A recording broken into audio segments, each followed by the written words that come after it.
Wear headphones for a better experience. The story of the secret of the terrifying Room 22. My name is Ashley. I am 24 years old. I live with my family in our beautiful house.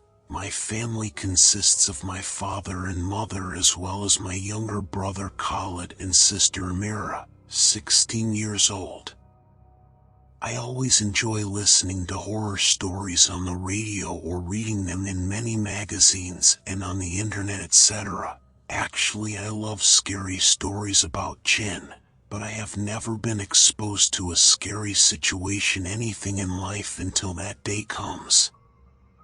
One day, I came home from work and heard from my father that he had planned a trip to a hotel in the middle of the forest. I really like the experience of living in a hotel in the middle of the forest.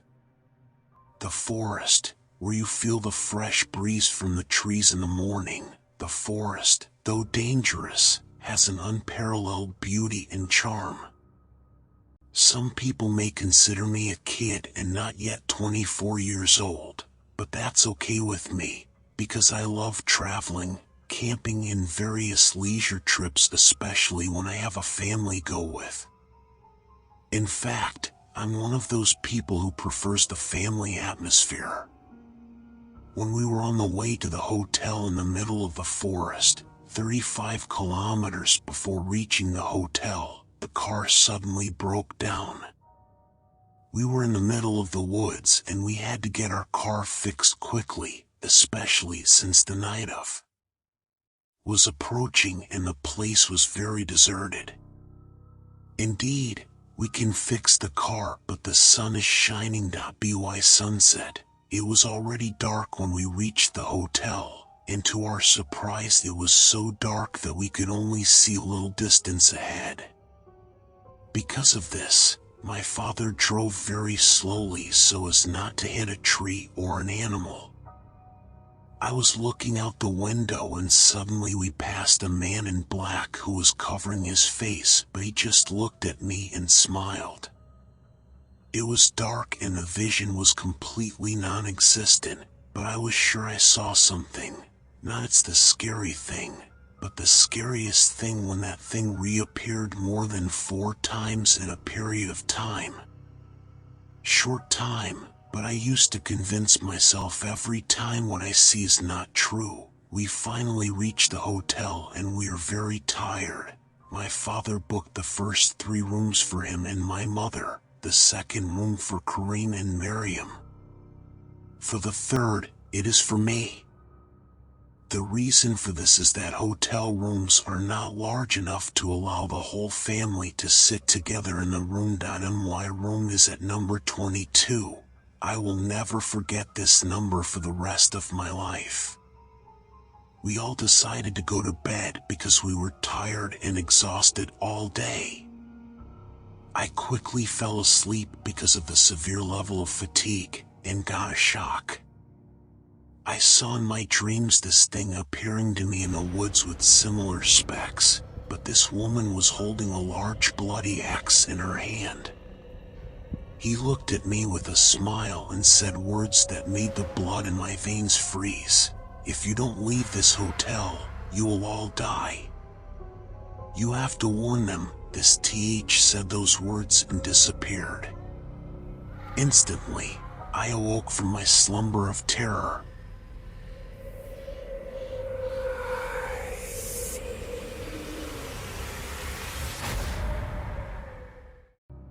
I do not know what to do. Should I tell my dad or not? This is the question that haunts my mind for the whole next day. That day I couldn't sleep well because of the horrible nightmare I had seen. The next day came again and very strange things and scary begins with him. The next morning, I got up early and knocked on my parents' door. My father was about to go out for a walk in the garden in front of the hotel. My father asked me to go see Khalid and Amira. In fact, I went to their room and knocked on the door. Amira opened the door and it looked like she was sleeping. I entered the room, and suddenly Khalid was no longer in the room. We looked for Khalid everywhere. My heart only softens when I see Khalid playing in the hotel's garden.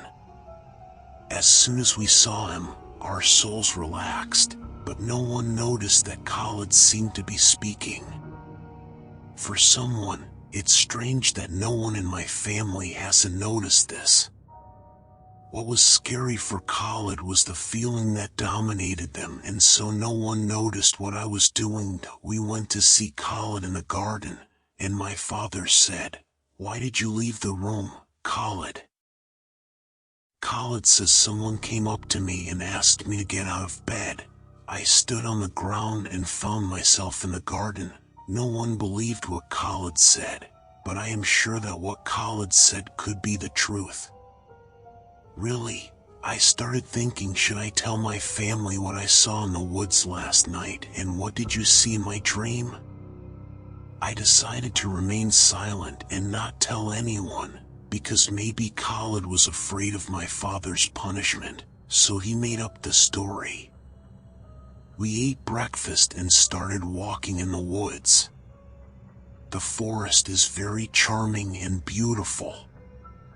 We did not want to stray far from the hotel for fear that any predator would appear in front of us. As I was walking through the forest, I saw a large hole in the middle of a giant tree in the distance. I come close to this hole. I ventured inside to see what was inside. I walked into the hole and something very horrible happened to me. When I entered this hole, I saw this thing hiding there. It was looking at me and suddenly it grabbed my hand. This time it didn't smile. This scary creature said to me, "I warned you and now you'll regret it." Then this creature screams and knocks you out. I wake up in the middle of the woods and I'm all alone. I start looking for my family everywhere, but I can't see them. I had to go back to town to notify the police. I told the police everything that happened to me, and from seeing that thing in the woods to passing out.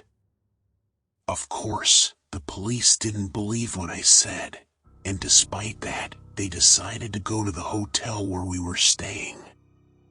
The surprise was when the policeman said to me, "The hotel you said has been abandoned for 3 years." I asked the policeman to come with me. Indeed, we went there, and what shocked me the most was when the hotel was emptied. My family is gone forever, and the reason is that I did not listen to the advice of this creature. Now I live alone. Hope you guys support the channel and subscribe to receive all the new